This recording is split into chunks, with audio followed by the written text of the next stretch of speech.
Corona ভাইরাসের প্রকোপে বিশ্ব যখন বিপর্যয়ে, তখন গ্লোব বায়োটেক লিমিটেডের একদল বিজ্ঞানী এই সংকট মোকাবেলার উপায় খুঁজতে শুরু করেন।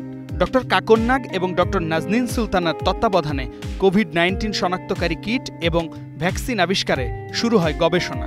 তাদের আবিষ্কৃত কোভিড-19 mRNA টিকা Bangavax Bangladesh medical research council ও ঔষধ প্রশাসন অধিদপ্তর কর্তৃক ক্লিনিক্যাল ট্রায়ালের অনুমোদন লাভ করে।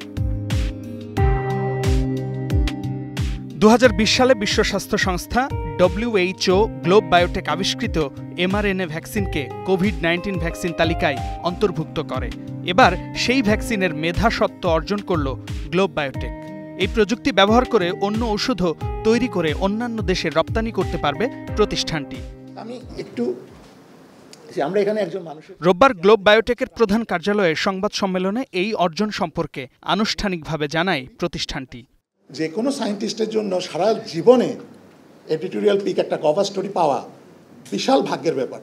আমরা সেখানে প্রথম পাবলিকেশনই বা গ্লোব বায়োটেক থেকে এই ফিচার আর্টিকেল কভার স্টোরি পেয়েছি। এই আবিষ্কারের ফলে আমরা একটা নতুন মেথড ডেলিভারি দিয়েছি, যেটা আন্তর্জাতিকভাবে স্বীকৃতি পেয়েছে। সেখানে যে কোনো মানুষের এক ফোঁটা রক্ত দিয়ে আমরা বলে দিতে পারি এই মানুষটার ভবিষ্যতে লিভার ক্যান্সার হওয়ার সম্ভাবনা কতটুকু। এবং এই সেম টেকনোলজিতে আমরা অন্যান্য ক্যান্সার এবং যে বংশগতি যে বিদ্যার আলোকে আমরা তাও বলতে পারি যে জেনেটিক অন্যান্য ডিজিজ হওয়ার সম্ভাবনা কতটুকু।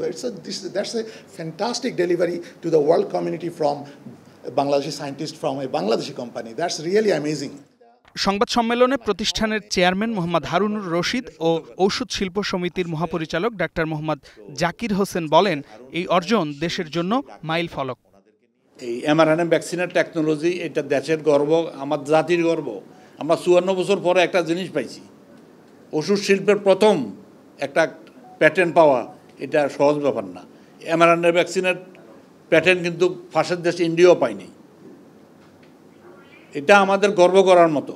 আমরা উৎসাহিত, আমরা যে পারি এটা আজকে প্রমাণিত। যারা স্বাস্থ্য বিশেষজ্ঞ আছেন তাদের কাছে উদাত্ত আহ্বান জানাবো, সাপোর্ট করেন এই জিনিসগুলোকে। বাংলাদেশের মানুষ করতে পারে। গত 55 বছরে 7.5 কোটি মানুষের খাবার দিতে পারে নাই, 18 কোটি মানুষের খাবার আমরা দিতে পারি। কাপড় আমরা ইম্পোর্ট করতাম টিসিবির মাধ্যমে, এখন কাপড় রপ্তানিতে দ্বিতীয় শীর্ষে। ঔষধ আমরা 70% আমদানি করতাম, 98% কাভার করে 157টা দেশে আমরা রপ্তানি করি। সো বাংলাদেশের মানুষ পারে।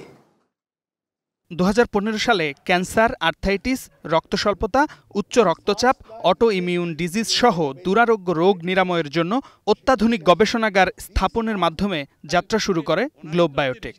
আমি তো মালিক, টাকা যখন খরচ হয়। শামীম বিশ্বাস, স্টার নিউজ।